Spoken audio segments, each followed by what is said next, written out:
السلام علیکم ورحمۃ اللہ وبرکاتہ۔ آج ہم حسد کے بارے میں بات کریں گے کہ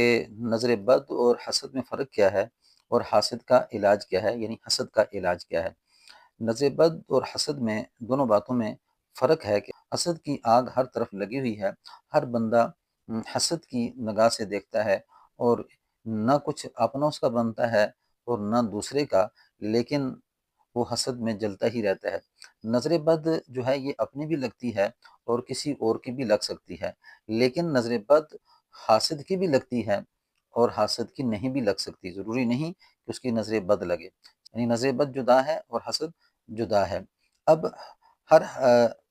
کسی کے پاس حاسد جو ہوتا ہے، جب کسی کے پاس کوئی چیز دیکھتا ہے،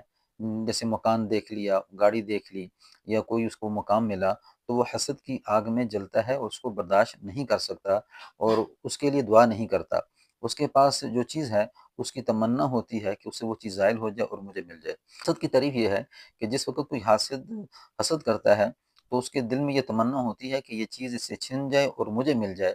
لیکن اگر اس کے دل میں یہ تمنا نہیں ہے کہ اس سے یہ چیز چھن جائے اور مجھے مل جائے، اور وہ کہتا ہے کہ اس کے پاس ہے تو مجھے بھی مل جائے، تو یہ رش کے زمرے میں آتا ہے۔ یہ بھی حسد کی ایک قسم ہے، لیکن یہ رش کرنا دوسرے انسان پر جائز ہے۔ تو حدیث کا کچھ مفہوم اس طرح ہے کہ انسان کو دو شخصوں کے علاوہ کسی پہ حسد نہیں کرنا چاہیے۔ ایک وہ کہ جس کو اللہ تعالیٰ مال دیں اور وہ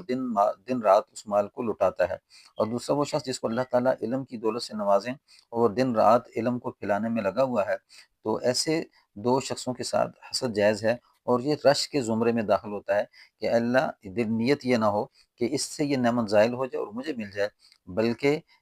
اللہ آپ نے اس کو دیا، مجھے بھی عطا کر دے کہ اگر مجھے مال ملتا تو میں ایسے ہی اللہ آپ کے راستے میں لٹاتا، مجھے اگر علم مل جاتا تو میں ایسے ہی آپ کے علم کو دنیا کے اندر پھیلاتا۔ حسد کرنے والا جو ہے اللہ کی تقسیم پہ اصل میں راضی نہیں ہوتا۔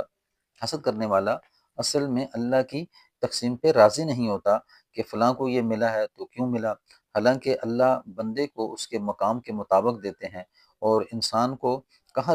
رکھنا ہے وہ خوب بہتر جانتا ہے۔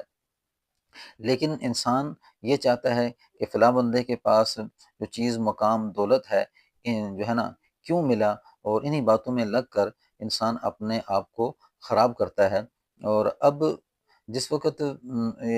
اس کے اندر حسد پیدا ہو جاتا ہے، تو حدیث کا مفہوم ہے، شہداء احد کے لیے آپ صلی اللہ علیہ وسلم دعا فرما رہے تھے، تو آپ نے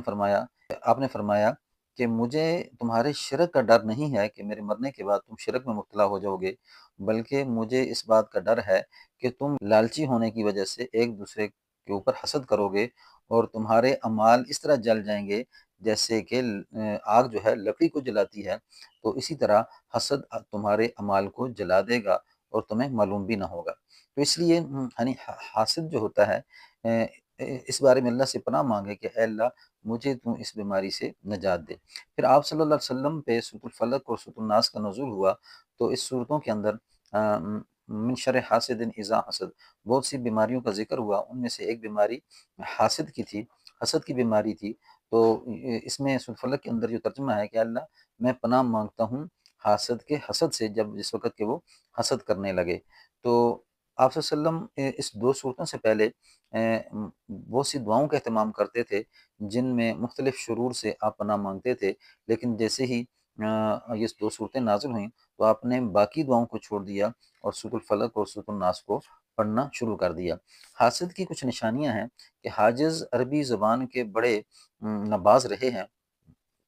تو وہ فرماتے ہیں وَمَا لَقِيتُ حَاسِدًا قَطَّ إِلَّا تَبَيَّنَ لَكَ مَكْنُونًا، کہ جب بھی حاسد حسد کرتا ہے تو جب آپ حاسد سے ملاقات کریں گے تو اس کے اندر 6 نشانیاں ظاہر ہوں گی۔ ایک کیا ہے کہ رنگ اس کا بدل جائے گا، آنکھیں اس کی پھر جائیں گی، کبھی بلند آواز سے ٹھیک طریقے سے آپ کو سلام نہیں کرے گا، توجہ نہیں دے گا، اور وہ آپ سے ایسا رویہ اختیار کرے گا جیسا کہ وہ آپ کو جانتا ہی نہیں۔ آپ کی بات اس پر پہاڑ کی طرح گزرے گی، اور اس کی تمنا یہ ہوگی کہ اس کی مخالفت ہی کرتا رہے، یعنی اس کے لیے بھلائی نہیں سوچے گا۔ اور اس کا علاج یہ ہے کہ اگر آپ یہ سمجھتے ہیں کہ آپ کے دشمن بہت ہیں اور آپ کے ساتھ حسد کرنے والے بہت سے لوگ ہیں، تو آپ ایک تو سورۃ فلق اور سورۃ الناس کو 3 دفعہ صبح اور مغرب کے بعد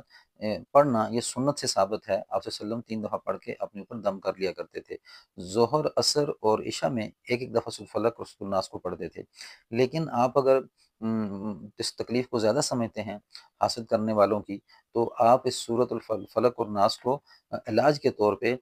ہر نماز کے بعد 11 دفعہ پڑھ لیں، اور پھر دن کے اوقات میں جیسے ہی آپ کو موقع ملتا ہے تو تقریباً 33 دفعہ اس صورت کو پڑھ لیں، دونوں صورتوں کو پڑھ لیں، اور پھر اپنے اوپر دم کر لیں، ہو سکے پانی پہ دم کر لیں اور پانی کو پینے کے لیے استعمال کرتے رہیں۔ تو اس طرح آپ مسلسل ایک ترتیب سے چلتے رہیں گے تو انشاءاللہ آپ حاسدوں کے شر سے بچ جائیں گے۔